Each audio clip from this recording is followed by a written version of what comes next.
sebelum pembelajaran kita mulai, kita awali dengan pembacaan doa. Ketua kelas silakan siapkan dan pimpin doanya. Siap, gerak, berdoa mulai.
P5 yaitu proyek penguatan profil pelajar Pancasila dengan tema, coba siapa yang tahu apa temanya? Siapa? Coba. Gaya hidup berkelanjutan. Ya, bagus. Temanya adalah gaya hidup berkelanjutan. Lanjutkan topiknya apa? Adik, silakan adik. Pengolahan sampah di lingkungan sekolah. Ya, topiknya itu pengolahan sampah di lingkungan sekolah. Dari materi kita tadi, ada capaian atau tujuan pembelajaran yang harus kita lakukan, atau tujuan pembelajaran kita pada P5 itu. Yang pertama, coba siapa yang tahu? Yang pertama, adik. Peserta didik dapat mengenali dan mengidentifikasi sampah dan jenis-jenis sampah yang ditemui di lingkungan sekolah. Bagus. Jadi setelah mempelajari ini nanti, anak-anak ibu itu bisa mengenali dan mengidentifikasi sampah dan jenis-jenis sampah yang ditemui di lingkungan sekolah kita. Yang kedua, apa tujuan pembelajaran kita yang kedua?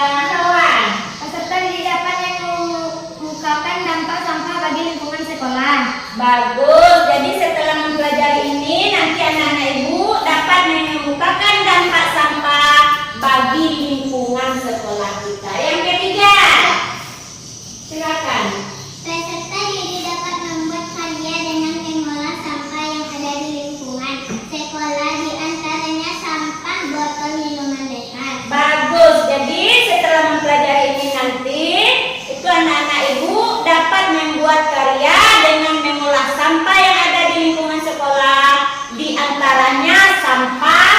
botol minuman bekas.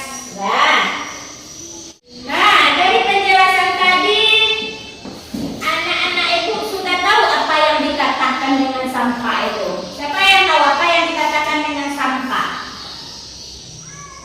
Silakan.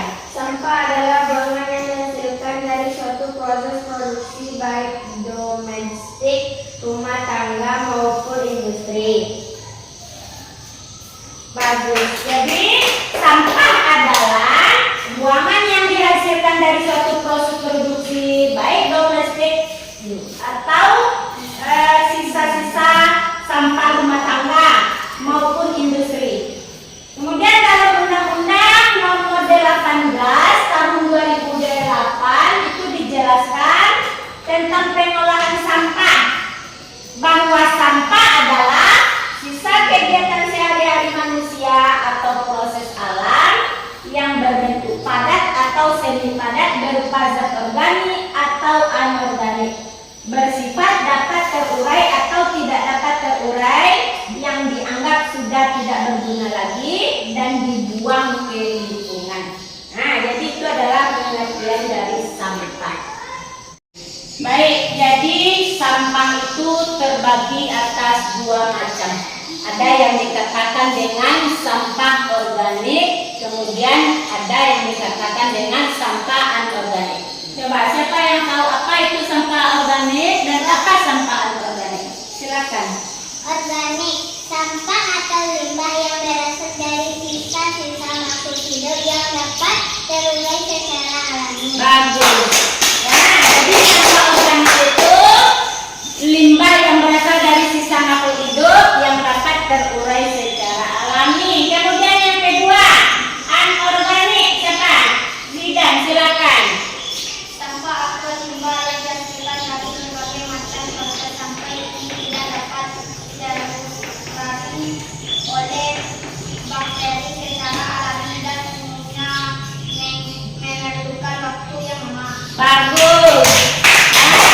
Jadi sampah anorganik adalah sampah atau limbah yang dihasilkan dari berbagai macam proses. Sampah ini tidak dapat terurai oleh bakteri secara alami dan umumnya memerlukan waktu yang lama. Coba kalian perhatikan gambar sampah. Apa dampak yang terjadi jika di lingkungan kita, khususnya di lingkungan sekolah kita, itu dipenuhi atau banyak sampah yang berserakan? Apa dampaknya? Nah, kotor, bagus. Apa lagi? Mendapatkan penyakit. Nah, mendapatkan penyakit, bagus. Apa lagi? Nah, Menjadi sarang bakteri. menjadi sarang bakteri. Jadi dampak dari lingkungan yang banyak sampah yaitu yang pertama, tersebarnya berbagai macam jenis penyakit.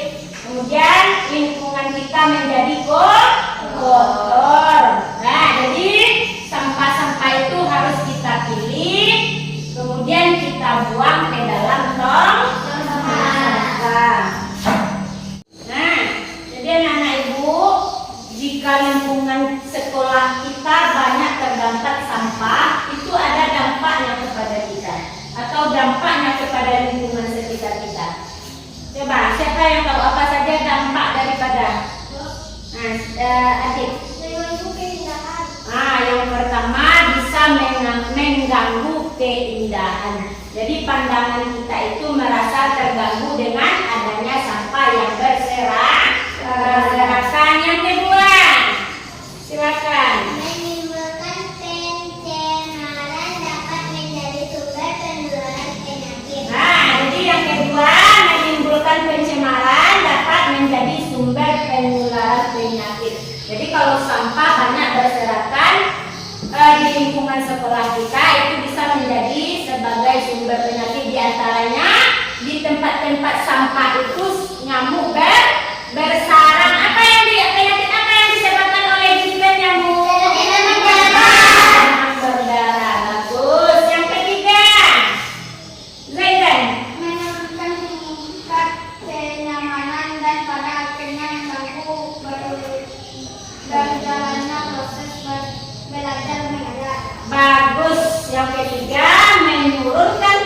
kenyamanan dan pada akhirnya mengganggu berjalannya proses belajar dan mengajar. Jadi kalau sampah banyak berserakan, kalau sampah, tumpukan sampah tentu menimbulkan bau yang tidak sedap.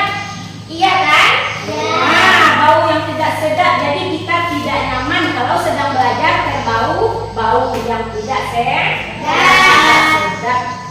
Nah, coba kalian amati papan tulis. Kalian perhatikan, itu ada 3 buah gambar. Gambar yang pertama, yang kedua, dan yang ketiga. Itu semuanya adalah gambar apa itu? Gambar sampah. Yang pertama, sampah bekas makanan. Yang kedua, botol plastik. Bekas botol plastik. Yang ketiga, plastik. Sampah plastik. Jadi sampah-sampah itu nanti kalian bedakan mana yang tergolong sampah organik dan mana yang tergolong sampah apa lagi? Anorganik. Nah, coba kalian perhatikan kembali. Apa yang terlihat di papan tulis? Nah, yang pertama pot bunga dari botol bekas. Yang kedua juga dari botol bekas. Yang ketiga tempat bunga kembali dari botol bekas. Jadi nanti anak-anak ibu ada tugas membuat pot bunga dari botol bekas. Kalian pilih nanti. Nanti dijadikan sebagai pot bunga karya nanti. Baik, untuk kegiatan anak ibu besok silakan kalian kumpulkan sampah, bedakan nanti yang organik dengan anorganik. Kemudian untuk kegiatan kalian atau karya kalian kita ambil nanti bekas sabun aqua sebagai membuat pot bunga. Assalamualaikum warahmatullahi wabarakatuh. Kami dari SDN 38 Seberang Tarok melakukan P5 mulai tanggal 16 sampai 21 Januari dengan gaya hidup berkelanjutan dengan topik pengelolaan sampah di sekitar kita. Pada tanggal 16 Januari 2025, kami dikenalkan dengan jenis sampah berikut dokumentasi.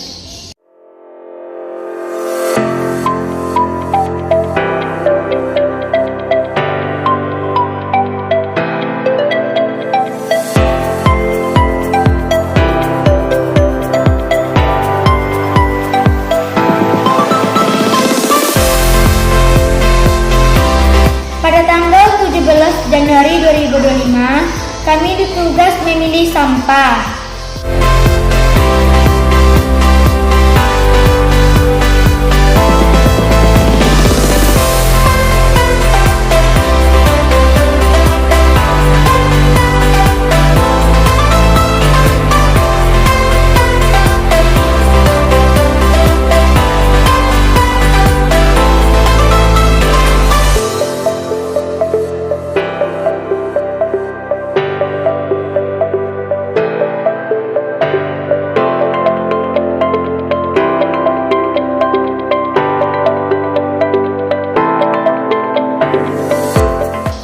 Pada tanggal 18 Januari 2025, kami membuat karya berupa pot bunga dari botol bekas dan menanam tanaman.